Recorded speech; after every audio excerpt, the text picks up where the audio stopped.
We'll ease him out and no one will suspect a thing. Conrad's voice drifted down the hallway, and in that instant, my jackpot felt like a curse instead of a blessing. An hour earlier, I had been standing in my small kitchen in Oak Park, staring at a lottery ticket and trying to convince myself my eyes weren't lying to me. $24 million, not 24,000. My hand shook so badly I had to sit down at the table. My mind raced, paying off Daniel's mortgage, setting up a college fund for my granddaughter, fixing the roof that had been leaking ever since the year Harold died. Every hopeful thought circled back to Daniel, my son, the man who worked 12-hour days running Becker Logistics Group, the company my father built and entrusted to him. I grabbed my keys, still half dazed, knowing I couldn't tell him over the phone. I needed to see his face. The drive to Naperville felt unreal. Tree-lined streets, brick homes with perfect lawns, the kind of neighborhood where nothing ugly is supposed to exist. I parked on the quiet cul-de-sac outside Daniel and Lila's house, my heart pounding with excitement, and something close to pride. The ticket was folded in my pocket, warm from my palm. I remember thinking, this changes everything for us. The moment I stepped inside, something felt wrong. The house was too quiet. No television murmuring, no music drifting from the kitchen, no sound of Lila's heels on hardwood, just the low hum of the air conditioner and the faint trace of perfume lingering in the hallway. I closed the door softly, telling myself I was imagining things. People are allowed quiet afternoons. Then I heard him. Conrad's laugh floated down the hall, smooth, lazy, unmistakable. The same laugh that once made waitresses smile and made my father tighten his jaw. I froze, my hand still clutching my purse strap. Conrad was supposed to be in another state, chasing another scheme. He was not supposed to be in my son's house. That single sound dragged me 15 years into the past, to nights when Harold begged me to see Conrad for who he was, and I didn't. I moved down the hallway, my steps silent on the runner, and that's when I heard Lila's voice. "You worry too much," she said lightly. "He already looks exhausted. Another few months and everyone will believe you when you say he needs a break." The way she said exhausted twisted my stomach. I had watched Daniel grow thinner over the past year, watched him rub his temples at Sunday dinners, watched his hands tremble when he thought no one noticed. Every time I asked, Lila smiled that practice smile and said, "He just works too hard, Mom. I'm giving him vitamins, smoothies, all the good stuff." Hearing her now turned those words into needles under my skin. I edged closer to the guest bedroom. The door was nearly closed, a thin line of light slicing across the carpet. I should have turned around. A decent person would have announced herself, given them time to lie. Instead, I moved forward, my chest tight with something I couldn't yet name. "You're sure he can't taste it?" Conrad asked. That question burned. Taste it. The casual way he said it, like sugar in coffee, told me everything. This wasn't a joke. This was something hidden, something disguised. Memories of Conrad's unpaid debts and slippery excuses came rushing back. He always found someone else to carry the cost, now that someone was my son. Lila's reply came soft, almost amused. "It's mixed into his morning shake. I tell him it's a stress supplement. He thanks me for taking care of him." That sentence cut the deepest. I saw Daniel in my mind, smiling tiredly. "Lila makes sure I eat, Mom. I'm lucky." Every time he'd said it, I'd believed him. Now those words bruised. I leaned closer and saw them through the narrow gap. Lila lay against the pillows, hair loose, one hand resting on Conrad's chest. They were tangled in the sheets, comfortable, unashamed. The betrayal hit in layers. First the affair, then something worse. They were lying in my son's bed in his home, calmly plotting how to remove him. "The board will rally around you," Conrad said. "They already see how run down he is.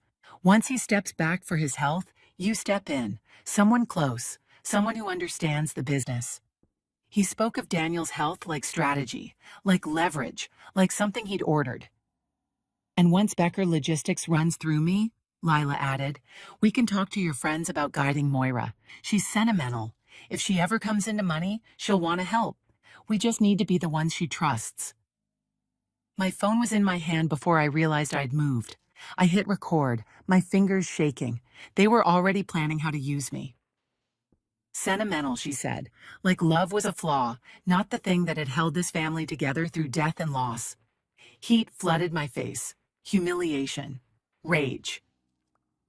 Lila had sat at my table, shared recipes, played family. Conrad had sworn he respected what my father built. Now they lay there turning my love into a weakness on a list. They kept talking, but my mind fractured the words into pieces. Temporary incapacity, transfer of authority, no need for drama. People will feel sorry for him. They didn't care if Daniel suffered. They cared that he looked weak. I backed away silently, leaving them wrapped in their plans. My heart pounded so loudly I was sure it would betray me, but they never noticed. Outside, the afternoon sun felt too bright. The lottery ticket in my pocket felt cold, heavy, not a blessing, evidence. I opened my phone, typed, erased, typed again. Do not go home tonight. Please trust me, I'll explain soon. I sent it. As I walked to my car, one thought anchored me in place. Quiet, steady, unshakable. They were not going to win. By the time I pulled over onto a quiet side street in Naperville, my body felt hollowed out. I turned off the engine, and the silence inside the car pressed in so heavily it almost hurt. My phone was still in my hand, the screen dark now, the recording of Lila and Conrad sitting there like a live wire. I tapped it with my thumb and listened again, even though I already knew every word by heart. "We'll ease him out," Conrad said on the recording, his voice calm, deliberate. Hearing it through the speaker made my skin crawl. There was no hesitation in him, no regret, no doubt. Just planning. It sounded exactly like the way he used to talk about business deals when we were still married, always thinking in terms of leverage, never people. Back then, I told myself that was just how his mind worked.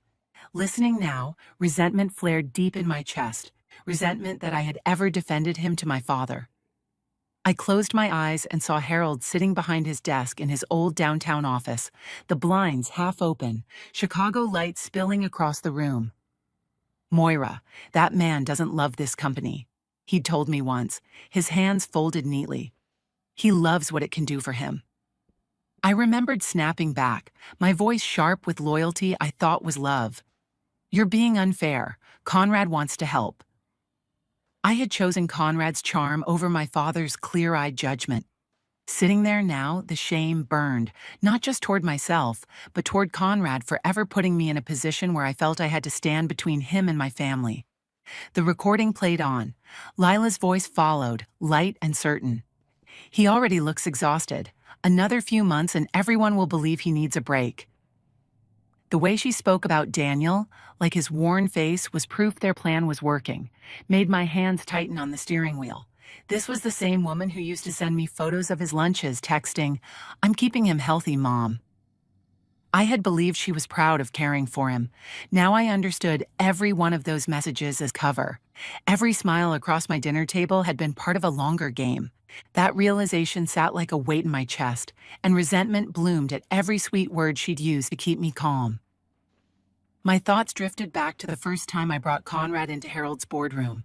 The long table, the city visible through the windows, the men and women who had watched our family build that company. Conrad had shaken hands, flashed that effortless grin, and said, "Harold, maybe one day you'll trust me with some of this." It had sounded harmless, almost playful. The board had laughed. I laughed too. Later, Harold pulled me aside. "He's testing the water," he said quietly. "Watch him." I brushed it off, told myself my father was old-fashioned. Sitting in that parked car now, replaying Conrad's words, I felt a slow, simmering anger. He had been honest from the beginning. I just hadn't wanted to hear it. Another line cut through my thoughts, Lila saying, "We just have to be the ones she turns to." She meant me. She meant my soft spots. She spoke about my care the way someone talks about leverage, something to be used when money or power was needed. My mind jumped to her boutique in Wicker Park, the first time I walked in, and everything looked bright and hopeful.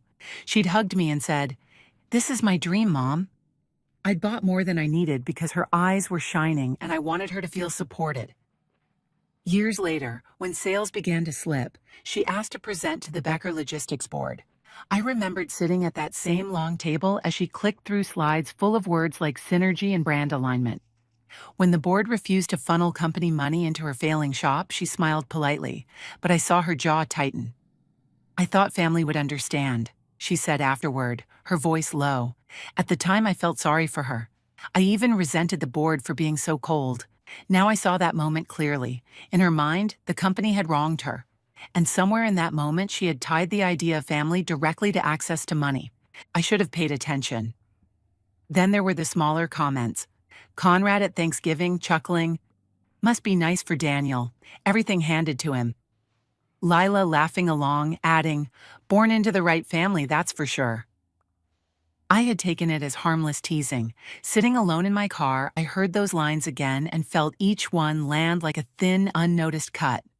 They hadn't been jokes. They had been resentments hiding in plain sight. I resented myself for laughing with them. I thought of my house in Oak Park, my small kitchen, the way I always made room for them at my table. Lila bringing a salad, Conrad a bottle of wine, both of them hugging me at the door. "We're so lucky to have you," she used to say, squeezing my hand. That phrase echoed now, hollow and spoiled. They hadn't been grateful. They had been measuring how far my kindness could be stretched. As all those moments stacked up, the shock finally settled into something firmer. I was still terrified for Daniel, but I wasn't confused anymore. This hadn't come out of nowhere. It was the result of years of quiet resentments and small choices, carefully layered. That realization fueled my anger, but it also sharpened my focus. They had expected me to burst into that bedroom, to give them tears and shouting and proof that I was emotional and unstable. I wouldn't give them that. I turned off the recording and stared through the windshield at the neat, silent houses around me. I thought of Daniel as a little boy racing toy trucks through Harold's office, and then as a grown man bent over spreadsheets, trusting the people closest to him, the very people hurting him. The resentment inside me hardened into resolve. If Conrad and Lila wanted a long, quiet game, then I would answer with something they didn't expect from me at all. A long, quiet fight. I was done defending them. From that moment on, I would defend only one person, my son. Daniel looked even more exhausted in person than he had sounded on the phone. When he stepped into the small coffee shop near his office in the West Loop, his shoulders were slumped, the dark circles beneath his eyes deeper than I had ever seen. He hugged me with one arm, his briefcase still clutched in the other, and forced a tired smile. "Mom, what's going on?" he asked. "Your text scared me." The words pricked me with guilt, but beneath it was something sharper. The fact that I had to frighten my own son just to protect him was not on me. That weight belonged to Lila and Conrad, and the resentment settled firmly in my chest. "I'm sorry I worried you," I said gently, "but you look worn down. When was the last time you slept through the night?" He gave a weak laugh. "You sound like Lila. She's been saying the same thing." That single sentence burned. He meant it lightly, but it made my chest tighten.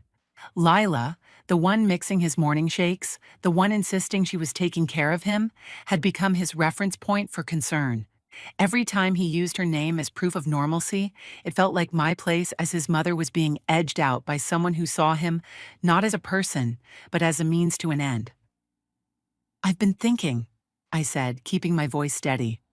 "You have that project near O'Hare next week. Why don't you stay at a hotel by the airport starting tonight? Cut the commute, get some rest, call it a working retreat." He frowned. "Mom, that's a bit much. I can drive home. Lila's expecting me. She made some new health drink she wants me to try." The words health drink made my jaw clench. That was exactly how Lila had described the mixture she used to deliver whatever had been wearing him down. Every cheerful message about trying a new blend echoed in my head like mockery. Anger flared, but I forced it back. "I know she means well," I said carefully, though the words tasted bitter.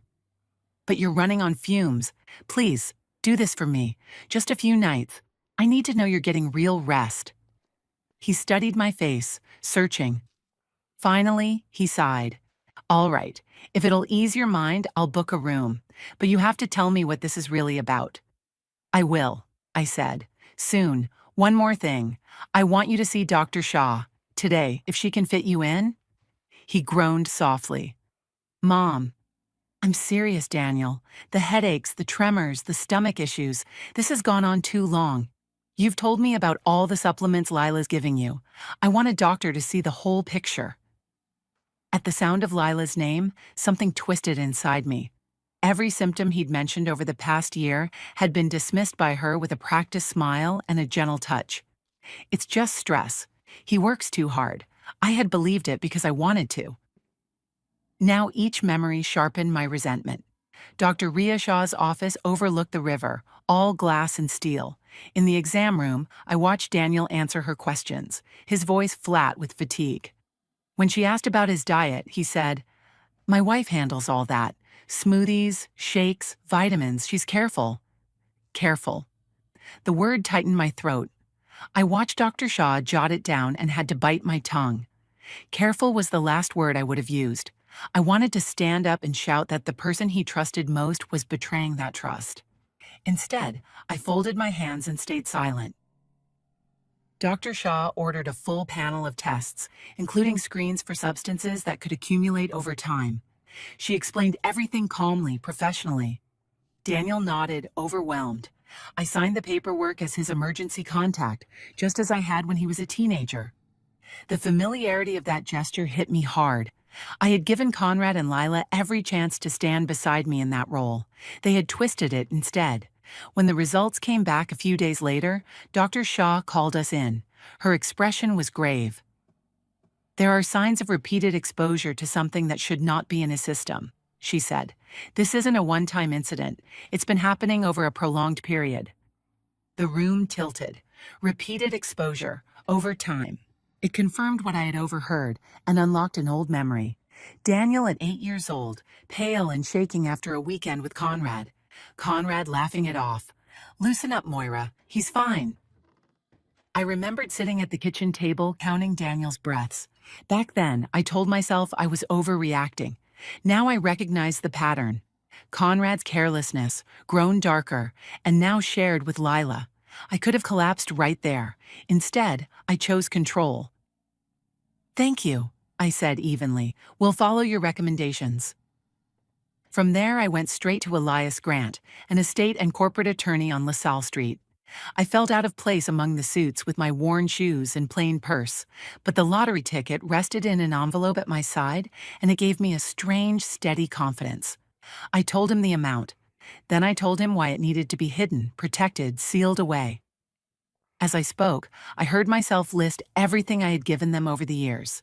The loan Conrad called temporary, the check I wrote when Lila's boutique faltered, the nights I stayed late so Daniel and Lila could have time together.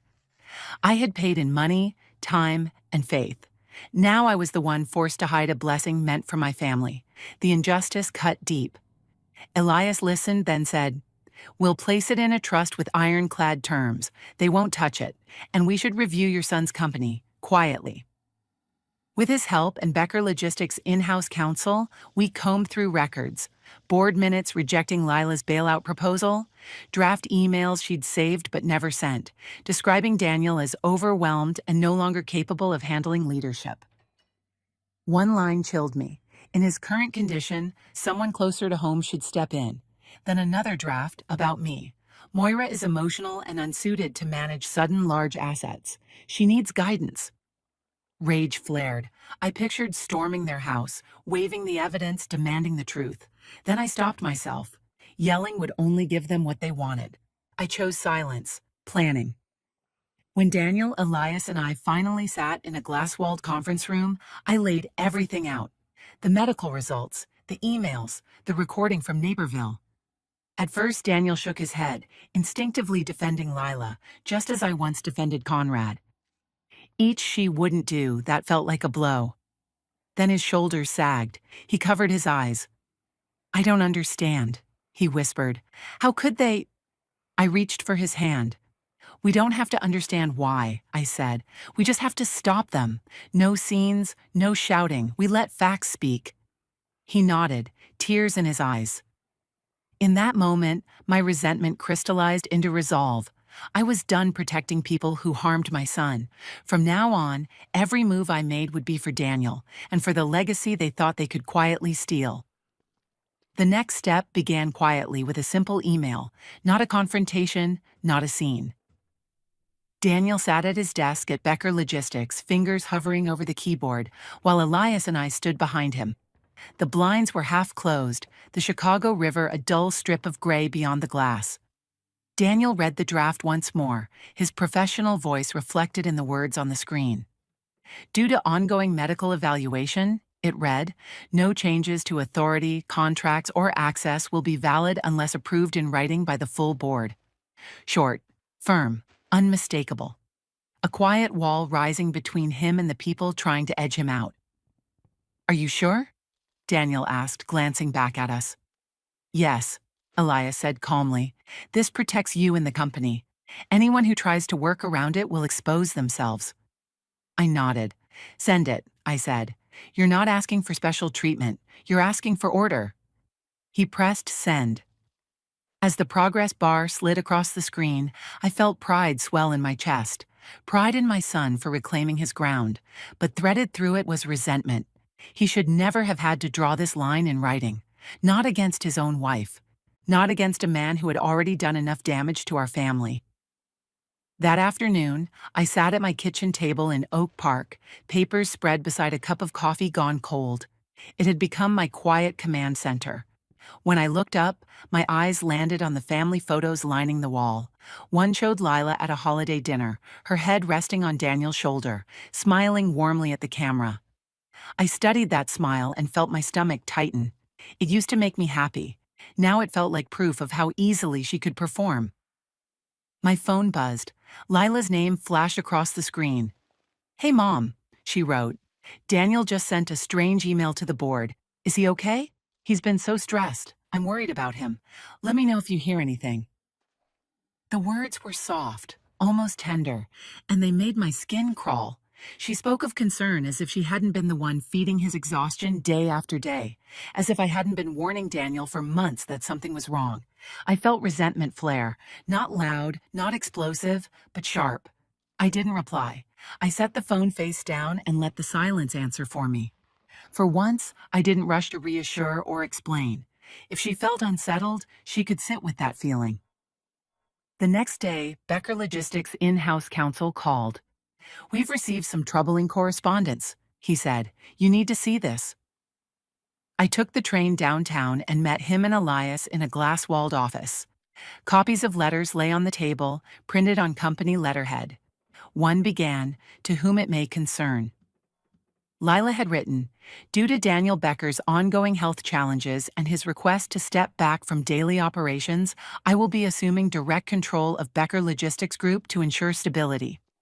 His request. The phrase hit like a slap. Daniel had made no such request. She was putting words in his mouth, using his health as cover while she reached for power. My resentment burned hot. She framed his dedication and exhaustion as health challenges and cast herself as the solution. She'd sent this letter to a bank officer, someone who had known my father and my husband. She was trying to stand where they once stood, convinced that the right tone and formatting would make it legitimate. Another letter, nearly identical, had gone to a regulator. Same careful language, same implication that she was the only steady hand left. What she hadn't counted on was timing. These letters directly contradicted Daniel's message to the board. In trying to move around him, she'd left a trail. While those documents were under review, Dr. Shaw called with further results. The pattern was unmistakable, she said, and she was obligated to report it. Sitting in her office, listening to her explain procedures and next steps, I felt drained but also vindicated. For years, I'd trusted my instincts. Now there were numbers, charts, and clinical language to back them up. Still, I resented that Daniel's suffering had to become another file because the people closest to him hadn't cared enough to stop. Soon after, Detective Anna Morales and Detective Jeff Keene met with us downtown in a small interview room. Plain walls, a metal table, a recorder resting between us. They were composed and thorough. We handed over everything, the audio recording, the medical reports, the letters. As I slid each piece across the table, I thought of all the times I'd given Conrad and Lila the benefit of the doubt. That grace was gone. Later that week, the detectives asked me to return. This time, they led me to a room with a large observation window. Behind the glass, Lila and Conrad sat side by side at a metal table. Lila's hair was pulled back, her usual polish cracking. Conrad leaned back in his chair, arms crossed, defiant. I couldn't hear everything, but the speaker carried enough.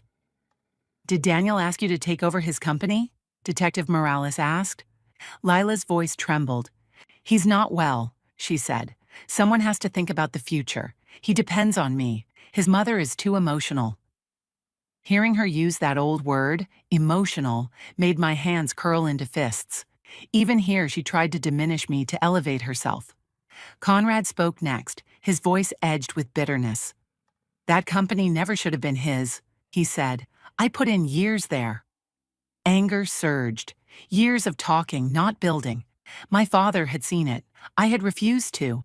Now Conrad said it outright, as if he were the one who'd been wronged. It was clear his resentment had never faded, only waited for the right moment and the right partner. They twisted and turned through their answers. First denial, then minimization, then blame, stress, confusion, misunderstandings. The detectives stayed steady, returning to facts again and again. I watched from behind the glass, silent. This was no longer my fight to argue.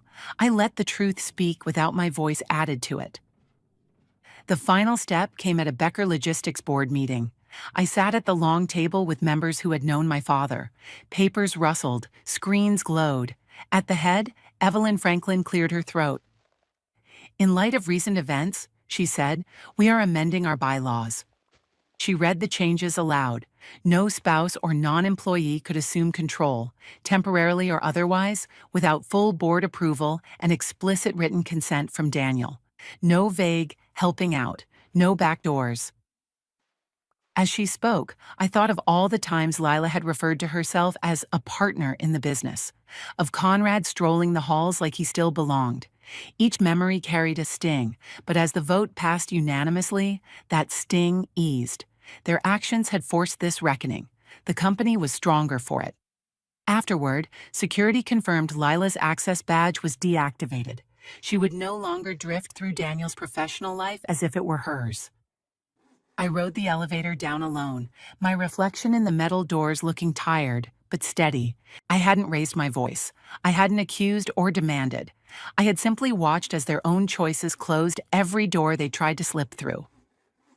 Winter had fully settled over Chicago by the time the dust finally began to clear.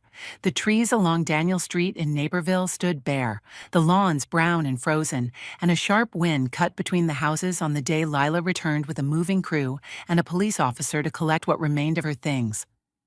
I parked partway down the block, far enough that she wouldn't spot my car at once, close enough that I could still see. I told myself I was there for Daniel. If I was honest, I was also there because I wanted to watch her leave that house without a key in her hand. Daniel stayed inside with the officer, going over the property list. Lila stepped out of the car in a tailored coat, sunglasses on despite the gray sky. Neighbors watched from behind curtains. She still carried herself like the central figure in the story, chin lifted, shoulders squared. When she reached the front door, she paused and turned to the officer. I couldn't hear everything, but I saw her lips form the words, "This is ridiculous. After everything I did for him." The phrase made my jaw tighten. After everything I did for him. She said it as if she had been lifting him up, not slipping something into his drinks that made his hands shake.